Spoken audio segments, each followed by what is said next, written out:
is the first poet laureate in Branford who will spend 3 years in her appointment. She spent decades writing, publishing, teaching, and sharing poetry widely, and has a PhD in literature from Yale University. The Office of Poet Laureate was established between the town of Branford and Blackstone Library trustees. My guest is Judith K. Liebman. Welcome to you. Thank you very much. All right, poetry. Why were you drawn to it, and how old were you?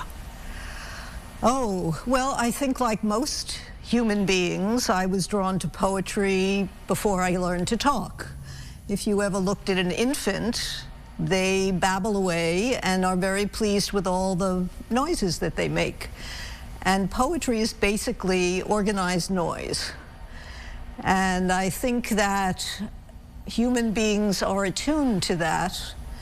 A little later in their lives, they are intrigued by rhymes and nursery rhymes, which also have a rhythm to them. And I think that people are attuned to word noise with rhythm.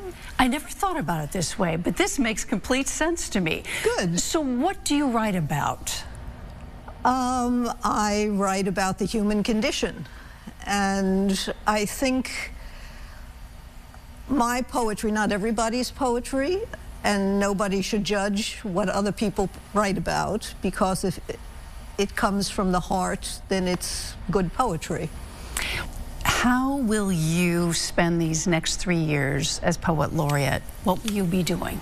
I want to have the poets locally of Branford and the surrounding towns get together, and we had a Valentine's reading, which was a great success, to hear the different voices of the poets and their take on love or marriage. Branford is in for a real treat. I'd like to re-educate people and not fear the judgmental, it doesn't rhyme, it doesn't have meter, it's not hoity-toity enough.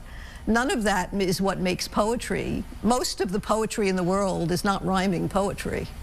It's only a small section of English and European poetry that rhymes. Greek poetry doesn't rhyme.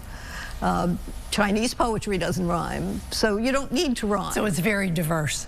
Yes. Judith, thank you so much for being here. You're welcome, and thank you for having me. You bet. And if you would like to know more about Branford's first Poet Laureate, Judith K. Liebman, go to WTNH.com or the News 8 app.